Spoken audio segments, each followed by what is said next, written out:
राधे राधे। हरे कृष्णा। कैसे हो आप सभी लोग? आशा करती हूँ आप सभी परम मंगल में होगे, स्वस्थ होगे, अच्छे होगे। सबसे पहले आप सभी को तुलसी विवाह की अनंत और अनंत शुभकामनाएं।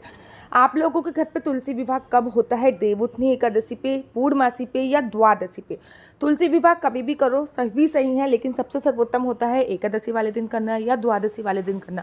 हमारे श्रीधाम वृंदावन में बड़े सारे लोग द्वादशी पे करते हैं और बड़े सारे लोग पूर्णमासी पे भी करते हैं। वो आप अपनी सुविधा के अनुसार देख सकते हैं। अगर गर्ल्स प्रॉब्लम है एकादशी पर, लेडीज़ प्रॉब्लम चल रही है द्वादशी पर, तो आप पूर्णमासी पे भी कर सकते हैं। और इस बार मैं अपने तुलसी विवाह पूर्णमासी पे करने वाली हूँ क्योंकि मेरे साथ लेडीज़ प्रॉब्लम चल रही है। तो चलिए आज की वीडियो में मैं आप लोगों को बताऊंगी कि तुलसी विवाह की एकदम सरल पूजा विधि क्या है। बहुत सरल पूजा विधि बता रही हूँ। और घर पे सालिग्राम जी ना हो तो तुलसी विवाह कैसे कर सकते हैं, ये भी मैं इस वीडियो के माध्यम से आपको बताने जा रही हूँ। सबसे पहले बहुत सिंपल तरीके से आपको गन्ने, सबसे पहला जो सामान लेना है वो लेना है आपको गन्ना। गन्नों को 4 हिस्सों में बांट सकते हैं। पूरा बड़ा गन्ना भी ले सकते हैं या फिर एक गन्ना भी ले सकते हैं और गन्नों को 4 हिस्सों में बांट सकते हैं। इससे आपको मंडप बनाना है। हमारे उत्तर प्रदेश में गन्ने का मंडप बहुत ज़्यादा शुभ माना जाता है और इस समय पे कहते हैं गन्ने की नई फसल की पूजा करी जाती है, इसलिए गन्ने का मंडप बहुत ज़्यादा शुभ माना जाता है। गन्ने का यहाँ पे भी एक खुली जगह देख लीजिए अच्छी सी, या फिर घर के अंदर भी कर रहे हो तो आप गन्ने का मंडप बना लीजिए। और मंडप बनाने के बाद नीचे आप कोई भी रंगोली बना सकते हैं। आप आटे से रंगोली बना लीजिए या फिर आप तिल से रंगोली से बना लीजिए या फूल से रंगोली बना लीजिए।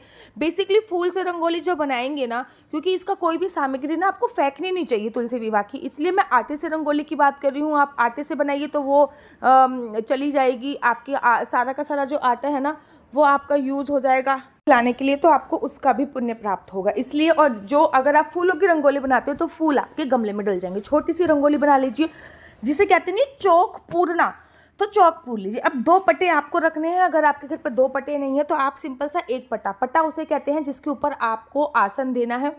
पट्टा आपको रख लेना है। अब पट्टे के ऊपर, एक पट्टे के ऊपर आपको पीले रंग का वस्त्र बिछाना है और एक तरफ आपको लाल रंग का वस्त्र बिछाना है। लाल रंग का वस्त्र माता तुलसी के लिए समर्पित होता है और पीले रंग का वस्त्र भगवान सालिग्राम जी के लिए समर्पित होता है। अगर आपके घर पे सालिग्राम जी हैं तो बहुत अच्छा है, लेकिन अगर आपके घर पे सालिग्राम जी नहीं है तो आपके घर पे लड्डू गोपाल हैं, आप उनके साथ विवाह करा सकते हैं। मंदिर से सालिग्राम जी लेके आ सकते हैं, उनके साथ विवाह करा सकते हैं। या फिर आपके पास भगवान की कोई भी प्रतिमा है उसके साथ विवाह करा सकते हैं। जुगल जोड़ी सरकार है उसके साथ विवाह करा सकते हैं। लड्डू गोपाल है उनके साथ विवाह करा सकते हैं। भगवान श्री कृष्ण जी की कोई भी प्रतिमा के साथ आप विवाह करा सकते हैं या फिर मंदिर से सालिग्राम जी लेके आ सकते हैं। अब यहाँ पे पीले रंग का आपने कपड़ा बिछा रखा है, वहाँ पे थोड़े से आसन दीजिए। आसन देखो वैसे चावल का दिया जाता है, तिल का दिया जाता है या फिर फूलों का दिया जाता है। अब एकादशी है तो चावल का उपयोग हम लोग नहीं करेंगे, इसलिए जो हम आसन देंगे वो आसन हम लोग दे देंगे फूलों का। थोड़ा सा फूलों का आसन दीजिए और सालिग्राम जी को आप लोग विराजमान कर दीजिए। जब आप सालिग्राम जी को विराजमान कर दोगे ना, आप उनके ही बगल में आपको तुलसी जी को विराजमान करना है। तुलसी जी को लिए भी आप फूलों का आसन दे दीजिए और तुलसी जी को विराजमान कर दीजिए। देखिए तुलसी जी ऐसी लीजिए जिसमें थोड़ी सी मंजरी आ रही हो, ज़्यादा छोटी तुलसी मैया भी ना हो, ज़्यादा बड़ी तुलसी मैया भी ना हो, बीच बीच की तुलसी मैया आप ले सकते हो। बहुत बड़ी और बहुत छोटी तुलसी मैया आपको नहीं लेनी है। अब आपने तुलसी मैया भी विराजमान कर दी है, सालिग्राम जी भी विराजमान कर दिए हैं, गन्ने का मंडप भी बन चुका है, चौक भी पूछ चुका है और अब बारी आती है कलश स्थापना की, क्योंकि बिना कलश के कोई भी कार्य शुभ माना नहीं जाता और कलश में समस्त देवी देवताओं का आह्वान किया जाता है। भैया हमारी तुलसी मैया की शादी है, सभी देवी देवताओं को तो बुलाएंगे ना, तो एक कलश ले लीजिए। जरूरी नहीं है कि आप मिट्टी का लो, आप स्टील का ले सकते हो, तांबे का ले सकते हो, पीतल का ले सकते हो, किसी भी चीज़ का कलश ले लीजिए। उस कलश को भी आप फूलों का आसन दे दीजिए या तिल का आसन दे दीजिए, एक जगह पे विराजमान कर दीजिए। अब उस कलश में आप 1 या 2 का सिक्का डाल दीजिए या चांदी का सिक्का भी डाल सकते हैं और उस कलश में थोड़े से आप तिल डाल दीजिए। थोड़े से तिल डालने के बाद 1 हल्दी की गांठ डाल दीजिए और उसके ऊपर 5 पत्ते लगा के, अशोक के पत्ते लगा सकते हैं, आम के पत्ते लगा सकते हैं, आपको नारियल विराजमान कर देना। अब आपने क्या करा है, नारियल क्या हो गया, ये नारियल जब विराजमान हो गया ना, ये प्रसाद स्वरूप में सब में बटेगा, तो नारियल जो है वो बहुत अभिमंत्रित हो जाएगा तुलसी विवाह से। उसके बाद प्रसाद स्वरूप में आप इस नारियल को खा सकते हैं।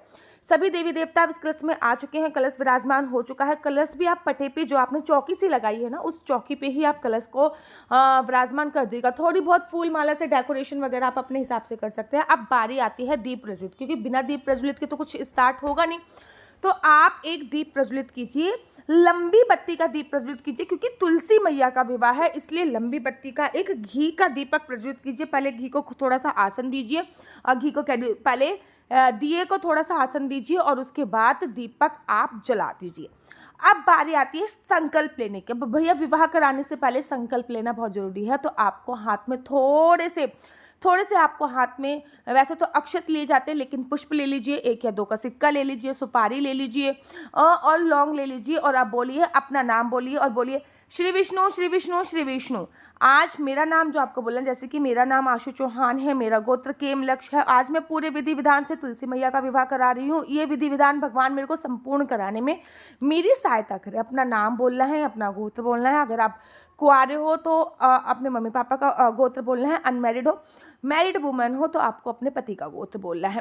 गोत्र बोलने के बाद आप तुलसी विवाह करा रहे हो, ये बोलकर आपको जो ये सामग्री है ये आपको भगवान श्री हरि विष्णु के चरणों में समर्पित कर देनी है। जिनके साथ भी विवाह करा रहे हो उनके चरणों में ये सामग्री समर्पित कर दीजिए। अब बारी आती है स्नान की। एक अलग से लोटा लीजिए, उस लोटे में आपको जल भरना है और जल से आपको सबसे पहले स्नान कराना। अब स्नान में ये नहीं कि आप भर भर के पानी डाल दोगे, एक थोड़ा सा फूल डाल दीजिए और थोड़ी सी कंचित छींटे मात्रा आपको लगानी है और भगवान को स्नान कराना है। स्नानम स्नानम, तुलसी मैया को स्नान कराना है सबसे पहले, ठीक है ना। वहीं पे बगल में आपको एक गणेश जी भी जरूर बना लें। गणेश जी हैं तो गणेश जी बनाइए, नहीं है तो आप सुपारी के गणेश जी बना सकते हैं। अगर हैं तो फिर आप उन गणेश जी को विराजमान कर सकते हैं। तो आपने गणेश जी, सबसे पहले गणेश जी को पानी की छींटे मारे, स्नान कराया, फिर आपने सालिग्राम जी को स्नान कराया, फिर आपने तुलसी मैया जी को स्नान करा दिया। आप स्नान कराने के बाद आपको तिलक लगाना है। तो सबको आपको रोली का तिलक लगाना है, चाहे तुलसी मैया जी हों, चाहे सालिग्राम जी हों, चाहे गणेश जी हो। गणेश जी से प्रारंभ करना है, बाकी सबको हो तिलक लगाना है। अब तिलक लगाने के बाद हमने सबको तिल लगाने हैं, ठीक है, तिल समर्पित करने हैं। चाहे वो सालिग्राम, गणेश जी से तिल प्रारंभ करने हैं, सबसे पहले गणेश जी को तिल समर्पित करने हैं, फिर सालिग्राम जी को तिल समर्पित करने हैं, उसके बाद तुलसी मैया को तिल समर्पित करने हैं। अब हमें वस्त्र समर्पित करने हैं। अब हम गणेश जी को केवल वस्त्र समर्पित करेंगे, अभी बाकी सालिग्राम जी को, तुलसी मैया को बाद में वस्त्र समर्पित करेंगे विवाह होने के उपरांत। तो पहले गणेश जी को हमने कलावा के स्वरूप थोड़ा सा कलावा तोड़ के कलावा समर्पित कर दिया और जनेऊ समर्पित कर दिया। और अब हम गणेश जी को थोड़ा सा मिठाई का भोग लगा देंगे। कोई भी मिठाई आपके घर पे बनी है, आपने बनाई है, तो वो भोग लगा सकते हैं, या फिर आप बाहर से लेके आके गणेश जी के लिए बूंदी के लड्डू का भी भोग लगा सकते हैं। इस बात का आपको ध्यान रखना। अब गणेश जी की पूजा अर्चना वंदना संपूर्ण हो गई है। अब बारी आती है कि आओ मेरी सखियों मुझे मेहंदी लगा दो। मेहंदी लगाने की, हल्दी लगाने की बारी आती है। करना आपको पहले से ही रख लेनी है। तो हल्दी में थोड़ा सा गंगा जल मिलाइए या फिर दूध मिलाइए और सबसे पहले सालिग्राम जी को या फिर भगवान विष्णु का जो भी स्वरूप आपने रखा है उनको 5 बार हल्दी टच करनी है। घर का हर मेंबर 5-5 बार हल्दी टच करना है।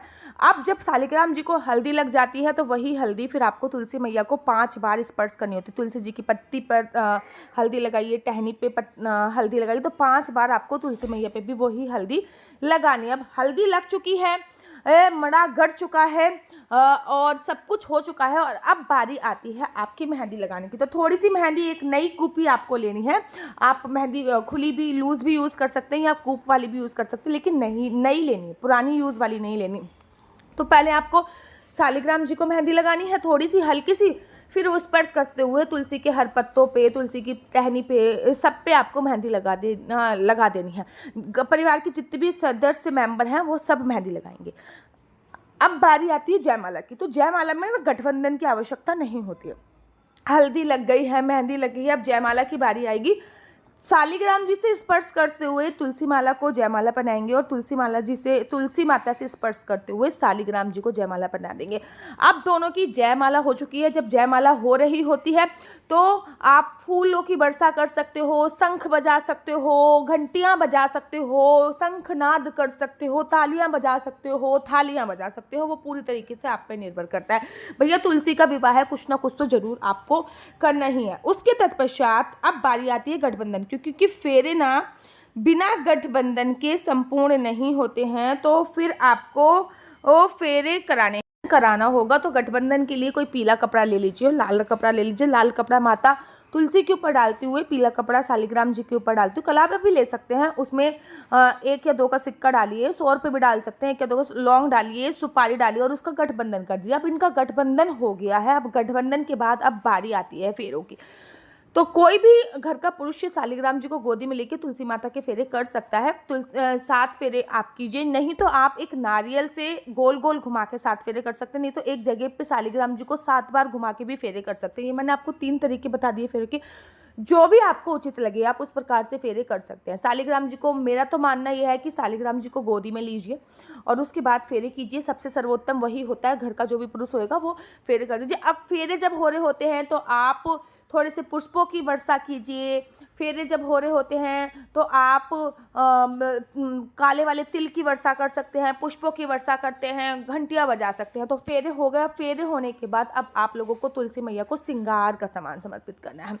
और जो जो आप कन्यादान में देना चाहते हो, जैसे कि शालिग्राम जी के लिए एक जोड़ी वस्त्र, तुलसी मैया के लिए एक जोड़ी वस्त्र। अब तुलसी मैया को आपको चुन्नी उड़ानी है। तो घर की जो भी महिला है जो शादीशुदा है, अनमैरिड भी, आप तुलसी मैया को एक चुन्नी उड़ाइए और शालिग्राम जी से स्पर्श करते हुए एक सिंदूर दानी आप लेके आइए। शालिग्राम जी से स्पर्श करते हुए कोई सिक्के से या फिर चांदी की अंगूठी से, जैसे भी आपके घर पे परंपरा हो सिंदूर बने की, वैसे शालिग्राम जी से स्पर्श करते हुए तुलसी मैया को 3 बार सिंदूर आपको भरना है। जब आप तुलसी मैया को 3 बार सिंदूर भर दोगे ना महाराज, तब जाके इस तुलसी जी का ये सिंदूर दान हो जाएगा। और वो सिंदूर नया होना चाहिए और आप भी फिर उस सिंदूर को पूरी साल आप भी यूज़ कीजिए। मैं हर साल ऐसे ही करती हूँ, सिंदूर भर देती हूँ, फिर वो सिंदूर मैं पूरी साल यूज़ करती हूँ। अब आप कन्यादान के लिए जो भी सामग्री है, 5 जोड़ी कपड़े दे सकते हैं, 5 जोड़ी वस्त्र दे सकते हैं। जो भी आपने सामग्री ली है वो तुलसी मैया से स्पर्श करनी है। थोड़ा सा आपको तुलसी मैया से स्पर्श करते हुए, जैसे कि तुलसी मैया को आपने एक साड़ी और वस्त्र दिए शालिग्राम जी को, इसको स्पर्श करते हुए आपको रख देना है कि ये वस्त्र हमने आपको दे दिए। थोड़ा सा श्रृंगार का सामान स्पर्श करते हुए तुलसी मैया से फिर रख देना है। थोड़ा सा आपने जैसे कि कपड़े वगैरह हैं या फिर आपने बर्तन वगैरह ले रखे हैं, वो स्पर्श करते हुए रख देना है। अब आपको भोग लगाना, भैया शादी संपन्न हो गई है पूरी विधि विधान से, अब भोग तो लगाना है ना। तो तुलसी मैया को इस दिन आप कोई भी सफ़ेद रंग की चीज़ों का भोग अवश्य लगाइए और शालिग्राम जी को पीले रंग की चीज़ों का भोग लगाइए। विष्णु जी को पीले रंग की चीज़ों का ही भोग लगता है और एकादशी का संबंध भी पीले रंग की चीज़ों से ही होता है। तो विष्णु जी को पीले रंग की चीज़ों का भोग लगाइए, तुलसी मैया को सफ़ेद रंग की चीज़ों का भोग लगाइए। फिर इस भोग को एक दूसरे के साथ बांटिए भी और पूरी खुशियाँ मनाइए कि आपके घर पे तुलसी विवाह बहुत धूमधाम से संपन्न हुआ है, ऐसी खुशियाँ बनाइए। उसके बाद क्या करना है, बहुत सिंपल तरीके से उसके बाद आप लोगों को ये सारी की सारी चीज़ें ऐसे ही रहने देनी है। अगले दिन जो भी चीज़ें आपने तुलसी मैया को टच की, जैसे कि वस्त्र हैं, जैसे कि बर्तन हैं, सोने चांदी का कुछ भी आइटम आपने रखा, वो आपको किसी कुंवारी कन्या को शादी में उपहार में दे देना है। जिसकी भी कोई गरीब हो उसको शादी में उपहार में दे सकते हैं। कहीं कहीं पे बिछिया दवाई का भी नियम होता है, तो आप बिछिया भी जरूर दवाइए। अगर देखो आप कहीं जा नहीं सकते, घर पे तुलसी विवाह नहीं करा सकते, तो कहीं तुलसी विवाह हो रहा है तो वहाँ पे जाके सम्मिलित जरूर होइए। अगर कहीं पे तुलसी विवाह हो रहा है तो सम्मिलित, अगर वो भी नहीं हो रहा तो घर पे कम से कम 108 परिक्रमा कीजिए। अच्छा हाँ, तुलसी विवाह के बाद कम से कम 108 परिक्रमा अवश्य कीजिए और 108 परिक्रमा कोई भी ड्राई फ्रूट्स या फ्रूट से कीजिए और वो फ्रूट्स आप दान के स्वरूप सब में बांट सकते हैं। जो ये चौकी वगैरह हटेगी ये नेक्स्ट डे हटेगी, उस दिन नहीं हटेगी। और इस विधि विधान से बहुत अच्छी तरीके से तुलसी विवाह संपन्न कराइए। और आप सभी को तुलसी विवाह की अनंत अनंत शुभकामनाएं। मैं बेसिकली तुलसी विवाह द्वादशी वाले दिन कराती हूँ, लेकिन इस समय पे मेरे को गर्ल्स प्रॉब्लम है, इसलिए मैं तुलसी विवाह पूर्णमासी वाले दिन कराऊंगी, ठीक है ना। अगर आपको मेरी वीडियो अच्छी लगती है तो आप अपना यूट्यूब चैनल हरी बोल को लाइक शेयर सब्सक्राइब करना बिल्कुल भी मत भूलिए। ये मेरा व्हाट्सअप नंबर है 429202565। मैं दोबारा से रिपीट करती हूँ, 429202565। आपको इस पर अपने डेट ऑफ बर्थ भेजनी है। डेट ऑफ बर्थ के माध्यम से केवल जन्म की, जॉब करेगा या बिजनेस करेगा तो किस फील्ड में बिजनेस करेगा, आपको केवल अपने जन्म की तारीख मुझे भेजनी है और जन्म का समय नहीं पता तो जगह भी पता होनी चाहिए। आपकी कुंडली में गवर्नमेंट जॉब लगने के चांसेस हैं या नहीं है, इंडिया के बाहर जाने के चांसेस हैं या नहीं है, ये सभी जानकारी आप मेरे से कुंडली के माध्यम से जान सकते हैं कि बच्चा कब कंसीव होएगा, गवर्नमेंट जॉब लगने के कितने चांसेस हैं कुंडली के अनुसार, और आपके विवाह का योग कब बन रहा है। और मैं ये चाहती हूँ कि हर किसी को अपनी जन्म पत्रिका एक बार दिखानी चाहिए ताकि पता चले आपका लकी कलर क्या है, लकी नंबर क्या है, कौन सा ग्रह प्रभावित है, कौन सा नहीं है। अगर आपको कोई हेल्थ इश्यूज़ आ रहे हैं तो उसके लिए आप क्या उपाय कर सकते हो, क्योंकि जो कुंडली होती है मैं 7 से 8 पन्ने की कुंडली बनाती हूँ और प्रॉपर कुंडली एनालाइज करके आप सभी लोगों को बताती हूँ। आशा करती हूँ कि आप सभी को ये जानकारी अच्छी लगती होगी। ये जो नंबर मैं आपको दे रही हूँ ना, कृपया इस नंबर पर कोई क्वेश्चन आंसर पूछने के लिए फ़ोन मत कीजिए। ये नंबर केवल और केवल कुंडली दिखाने के लिए है। इसमें मैं किसी भी प्रकार के कोई क्वेश्चन आंसर का रिप्लाई नहीं देती हूँ। अगर आपको मेरी वीडियो अच्छी लगती है तो आप अपना यूट्यूब चैनल हरी बोल को लाइक से सब्सक्राइब करना बिल्कुल भी मत भूलिए। आपका एक लाइक मुझे मोटिवेट करता है कि मैं वीडियो बनाऊँ। इतनी छोटी बच्ची के साथ अगर मैं वीडियो बना रही हूँ तो मेरे को भी मोटिवेशन मिलना चाहिए, और आपका एक लाइक मुझे मोटिवेट करता है कि मैं वीडियो बनाऊं। अगर वीडियो अच्छी लगती है तो प्लीज़ सब्सक्राइब जरूर कीजिए, लाइक जरूर कीजिए। तुलसी विवाह की अनंत और अनंत शुभकामनाएं। राधे राधे, हरे कृष्णा, हरि बोल।